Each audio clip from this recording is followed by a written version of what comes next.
అండి ఇవాళ Sunday special chicken చూద్దామండి. ముందుగా ఉల్లిపాయలు కట్ చేసుకోవాలి, టమాటా పేస్ట్ చేసుకోవాలండి, జీడిపప్పు గసగసాలు నానబెట్టానండి, పేస్ట్ చేశానండి. ఏమేం కావాలో అన్ని ఇంగ్రీడియంట్స్ ఉన్నాయండి ఇక్కడ. ఆనియన్స్, చికెను, కొత్తిమీర, కరివేపాకు అన్నీ. స్టవ్ వెలిగించుకొని ఆయిల్ వేసుకోవాలండి.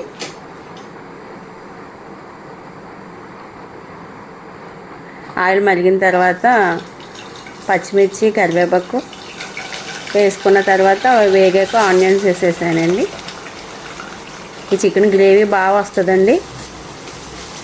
గ్రేవీ కోసం కావాలనుకున్న వాళ్ళు ఇది ట్రై చేయొచ్చండి. ఆనియన్స్ వేగిపోయినాయండి. అల్లం వెల్లుల్లి పేస్ట్ వేస్తున్నానండి. అది కొంచెం పచ్చివాసన పోయేదాకా ఒక నిమిషం ఉంచాను. నెక్స్ట్ ధనియాల పొడి, జీలకర్ర పొడి, గరం మసాలా పొడి ఒక స్పూన్ వేసుకున్నానండి. అది కూడా ఉంచాను ఒక నిమిషం. తర్వాత మిక్సీలో ఆడుకున్న టమాటా పేస్ట్ ఉంది, అది వేసేసాను. నేను సాల్ట్ వేయలేదండి ఇందులో, తర్వాత వేస్తాను నేను. కారము, టమాటా కుక్ అయిపోయిందండి, కారము, పసుపు వేసాను. ఇప్పుడు అది గ్రేవీలాగా అయిందండి, కనిపిస్తుంది కదా. చికెన్ వేసాను. చికెన్ బాగా దగ్గరికి ఉడికిపోయి వాటర్ వచ్చేస్తుందండి. ఒక నిమిషం ఇలా ఉంచి సాల్ట్ వేస్తాను నేను. అలా ఉంచుతానండి, ఒక నిమిషం ఉంచుకుంటాను. తర్వాత అది కొంచెం కుక్ అయ్యాక సాల్ట్ వేస్తాను. అప్పుడు చికెన్లో ఉన్న వాటర్ అంతా వచ్చేస్తుంది. ఇప్పుడు ఇలా సాల్ట్ వేసిన తర్వాత కలిపేసి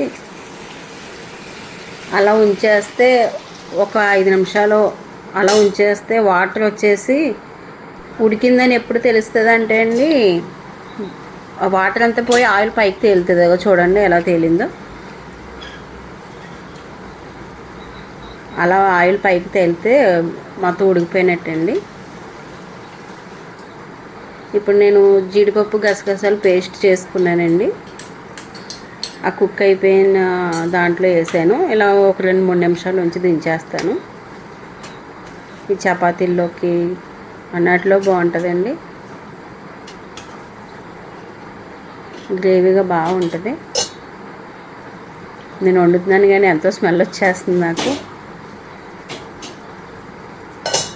అయిపోయిందండి, చేసేసాను. సర్వ్ చేసేసుకోవడమే. ఇదిగోండి ఇలా కొత్తిమీర గార్నిష్ చేసేసుకొని సర్వ్ చేసేసుకోవడమే.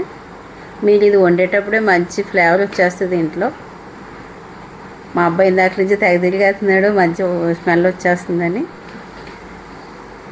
నా ఛానల్ సబ్స్క్రైబ్ చేసుకోండి. ఇలాంటి వంటలన్నీ నేను మీకు పెడతాను. వీడియో చూసాను, థ్యాంక్స్ అండి.